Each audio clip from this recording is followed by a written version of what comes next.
নমস্কার। আমার গল্পের আসরে সকলকে স্বাগত জানিয়ে আজ আমি আপনাদের শ্রী সরোজ কুমার রায়চৌধুরীর লেখা একটি গল্প পাঠ করে শোনাব। গল্পের নাম জীবন যুদ্ধ। প্রভাতে এক প্রস্ত আরম্ভ হয়ে গেল। লোকনাথ সাধে ঘুম থেকে উঠে মনে মনে ঠাকুরের নাম করছিল।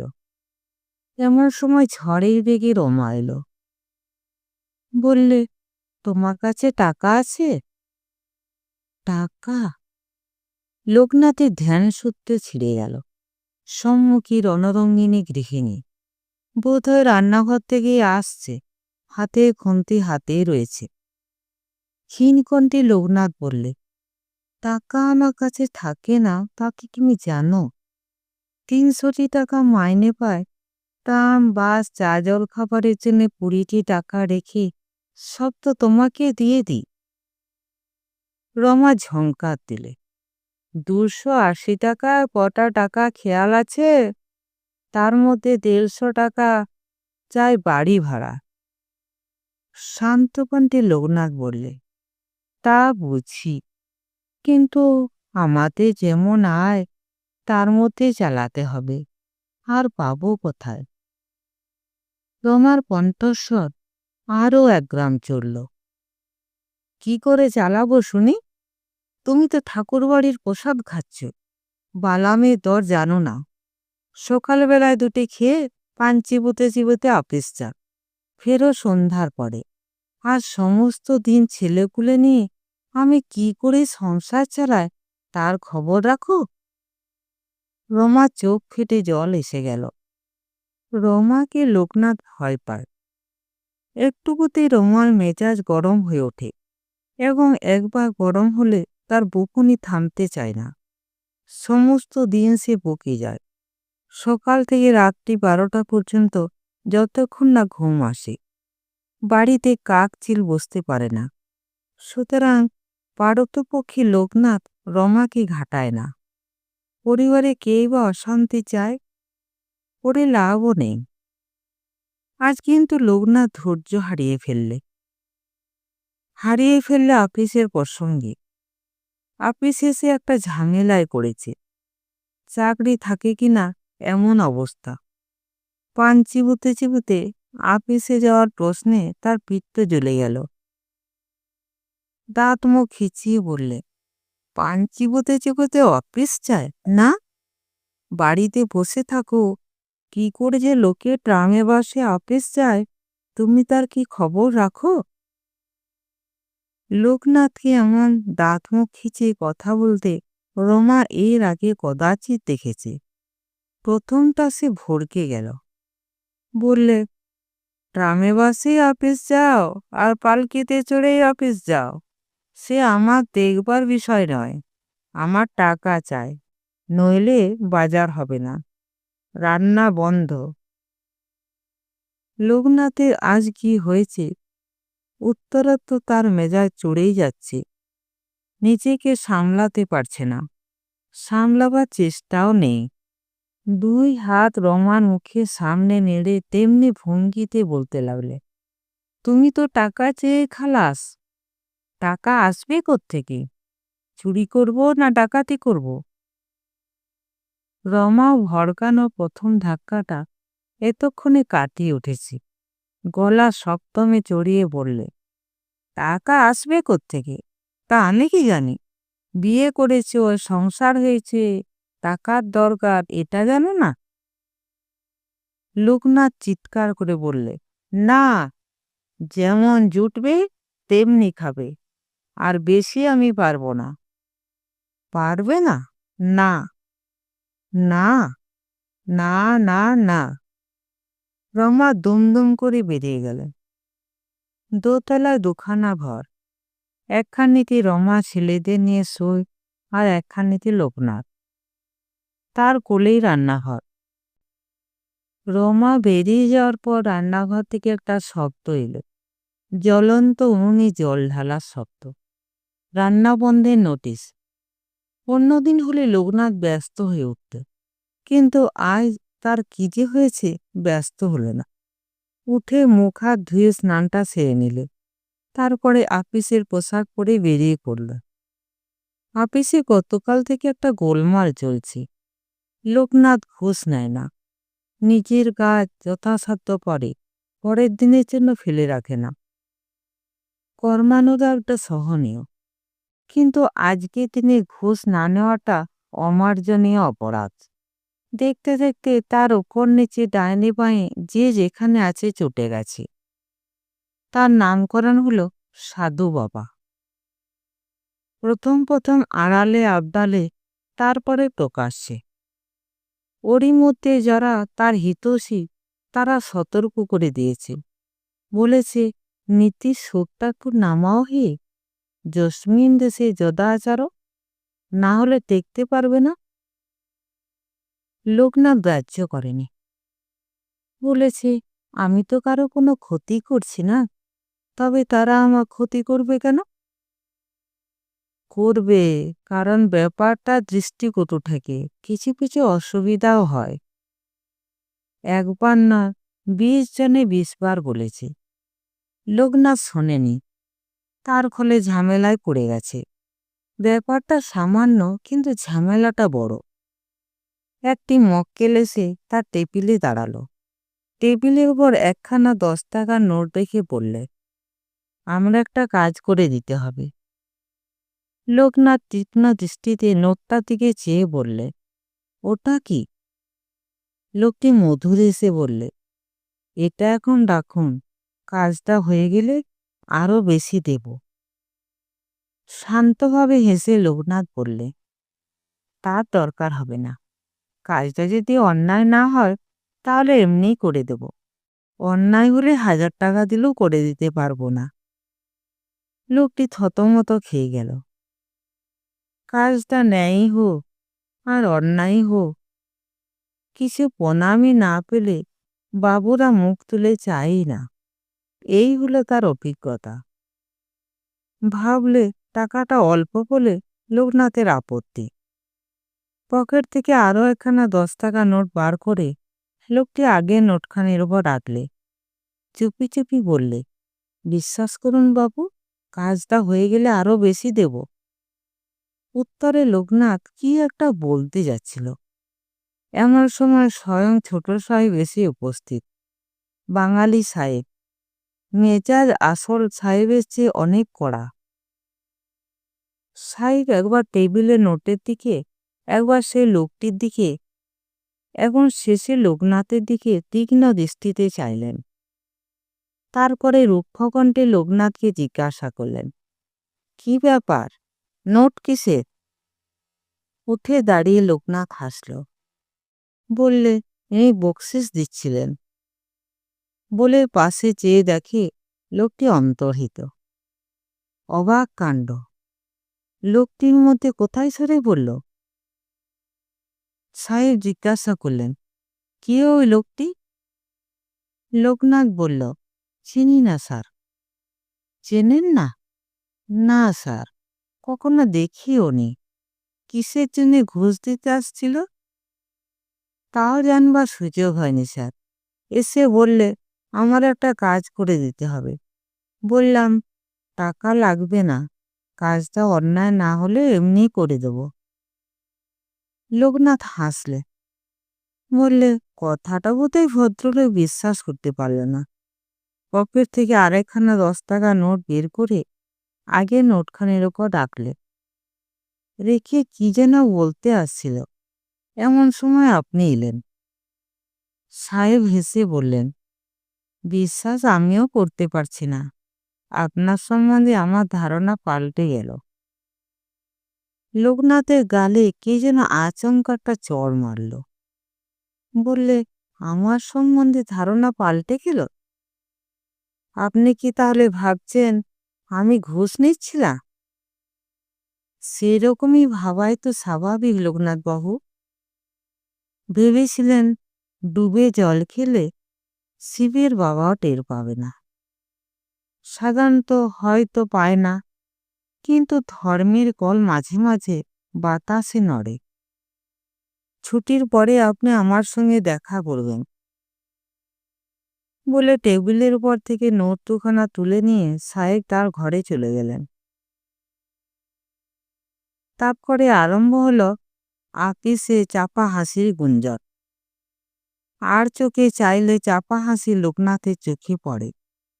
গুঞ্জনের টুকরো টুকরো অংশও কানে আসে। কিরকম বললে সাহেব?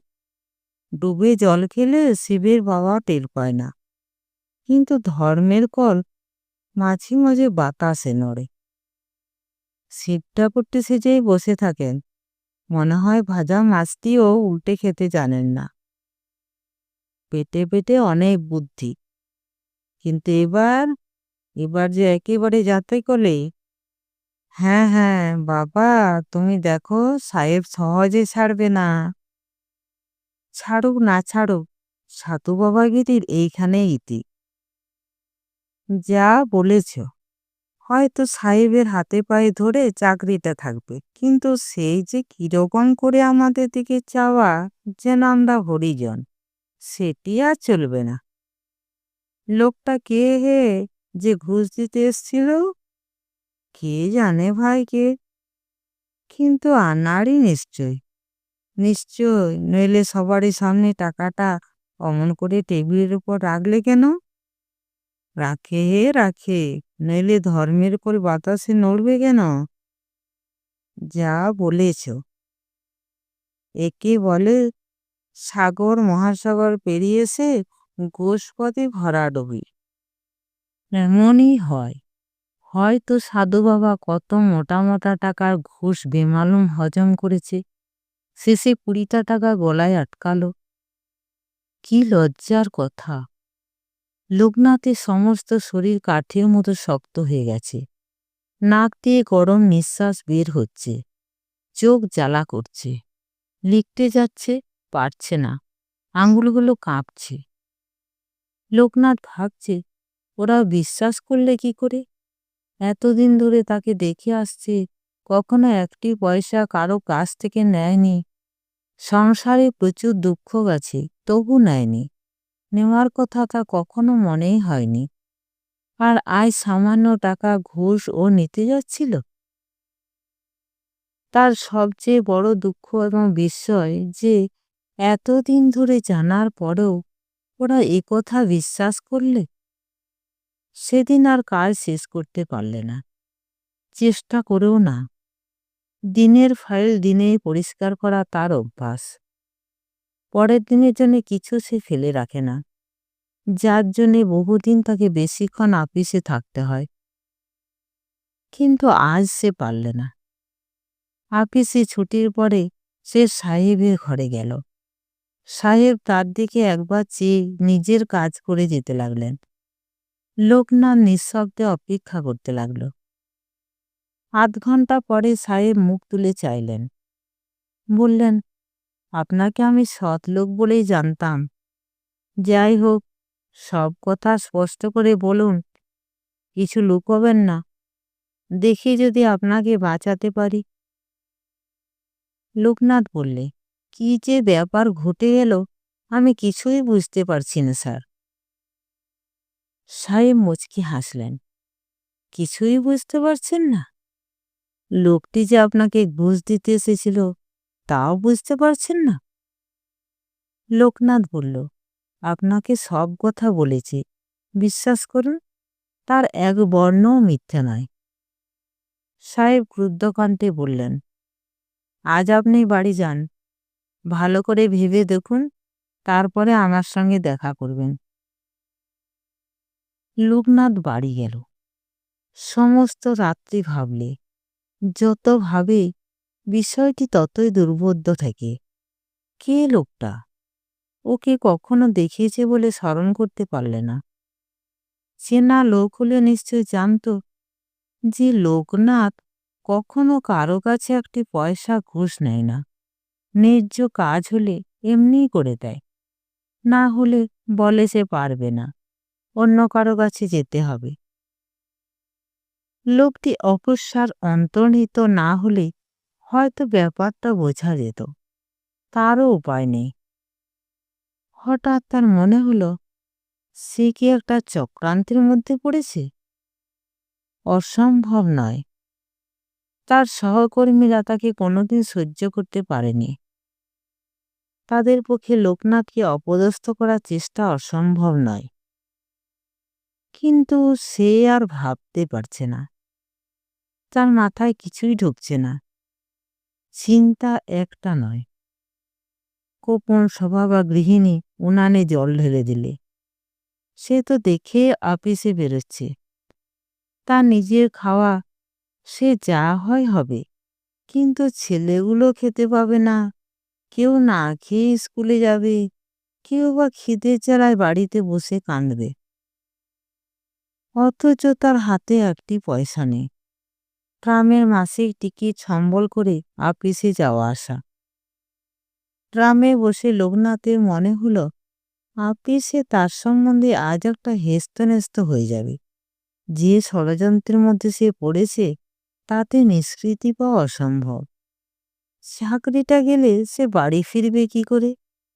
মাসে ৩০০ টাকা করে মাইনে পেয়েও এই অবস্থা। চাকরিটা গেলে সে কি করে চালাবে? গ্রামে চলতে চলতে লোকনাথের মাথা ঝিমঝিম করে উঠল। বাড়িতে ওই রকম গৃহিণী, আপিসে ওই রকম সাহেব, এর মধ্যে কিরকম করেই বা সে আছে, কি আনন্দে আছে? লোকনাথ স্থির করে ফেললে চাকরিটা যদি যায় তাহলে আর বাড়ি ফেরা নয়। যেদিকে দু চোখ যাবে সেই দিকে চলে যাবে। মরবার পথ তো কেউ বন্ধ করে রাখেনি। মরবার কথা মনে হতে তার দেহে যেন একটা অস্বাভাবিক শক্তি সঞ্চারিত হলো। চোর বদনাম নিয়ে বেঁচে থাকার চেয়ে মৃত্যু ঢের ভালো। আঁকে সে ঢুকে গটগট করে সে সাহেবের ঘরে চলে গেল।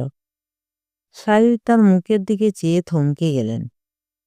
এতদিন ধরে যে কুণ্ঠিত নম্র লোকনাথকে দেখে আসছেন, এ যেন সে লোকনাথ নয়। কোনো প্রকার ভূমিকা না করে লোকনাথ জিজ্ঞাসা করলে, আমার সম্বন্ধে কি ঠিক করলেন স্যার? সাহেব একটু ভেগে বললেন, অপরাধ খুব গুরুতর।